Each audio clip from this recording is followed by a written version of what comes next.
I'm going to talk about LEDs and then start talking about other stuff. But this is basically the first, or this is the first that I know LED implant, which was the Circadia. Huge proof of concept circuit that was implanted a couple of years ago. This is a huge invasive implant which only streamed raw biodata via Bluetooth to his tablet right there. This led, oh, sorry.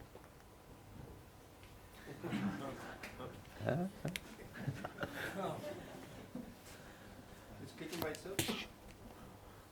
No. Or you Activate. want to play? Activate.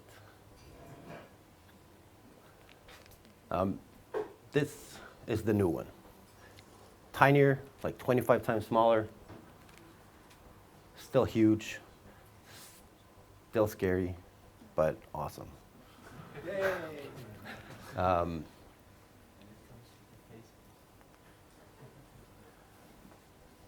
that's the thing. It is huge. It is scary for most. It only does that one thing. It emits light, which is kind of cool. But we're developing 3 areas, which are, well, aesthetics, to give money to the smart ones, to get to the health ones. So basically think 5 LEDs could become 5 sensors instead. So just drag and drop and pick your own sensory output. What do you want to know about your body? Teach your body how to speak to you. My favorite one, though, right now, are smart implants. Imagine fitting all of this into that. It's tiny. Everyone can get it. So I'm going to help you guys out with that today, actually, if you want. So everyone can get tiny chip.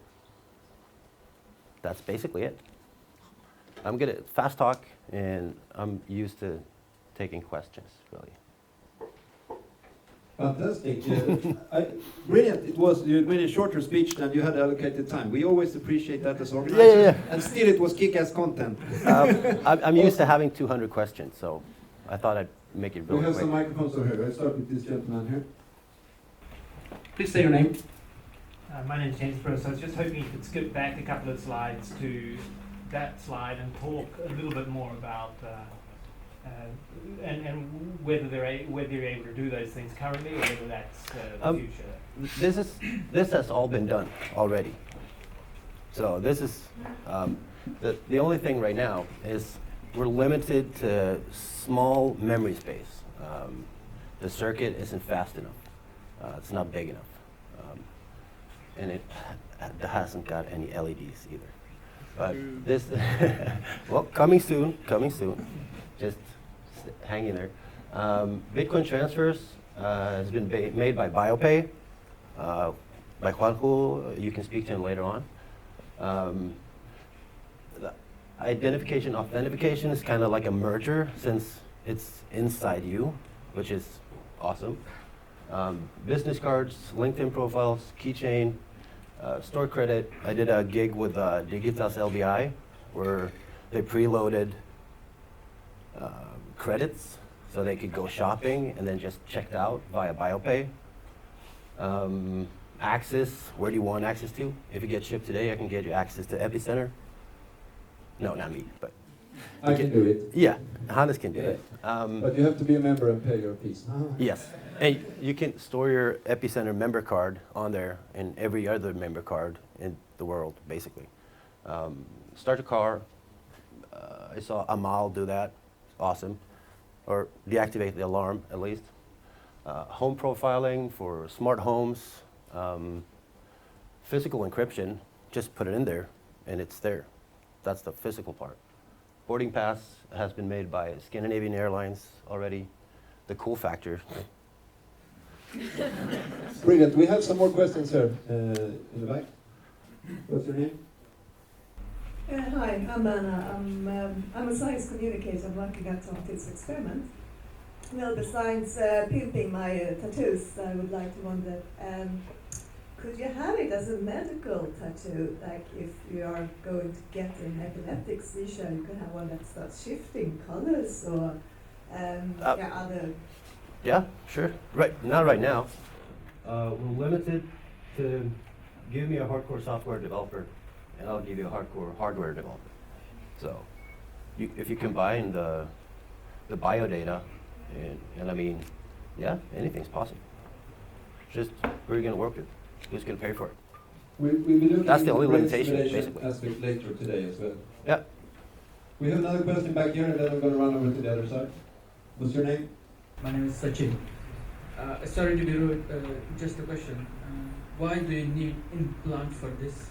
You just have a ring in your finger and you good to go.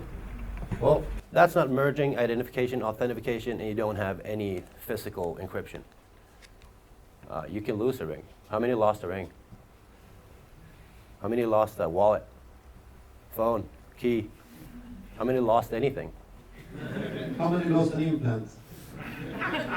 You see? I lost a tattoo. Well, And I took it out and lost it then. Yeah, hi, I'm Danielle. I have a lot of experience and I've done a lot of research in the area of wearables, and it seems like there are a lot of things by converging the thinking that occurs in wearables with some of the things you're trying to think about could be helpful. For example, one of the primary things that we need to do is think about how to distribute hardware around the body, because the body has particular constraints and abilities and axes of movement that don't typically work with hard technology components. So we look at distributing, and we look at like minimizing, of course, getting as small as you can, but I'm sure you can get a lot smaller than that. And if you distribute, you can look at people are doing implants for aesthetic purposes, and so the distribution of the hardware can be done in ways that aesthetically align with their desires for implantation and with the desires for the, in this case, LEDs or whatever other kind of output you have. yeah, the size right now is just for the battery. So we got the best battery possible, and it's huge. But still, financials, this is the best. This is all made on a shoestring budget, just to prove that we can do it. But yeah, I mean, size is constricting, and if I got 5 sensors onto that, a lot more people would want it. If I shrunk it another 5 times, a lot more people would want it. But I think the And we point get is, it. in wearables, there are people who are addressing some of the problems you're coming up against, who would never think to give you that information because they see it as separate.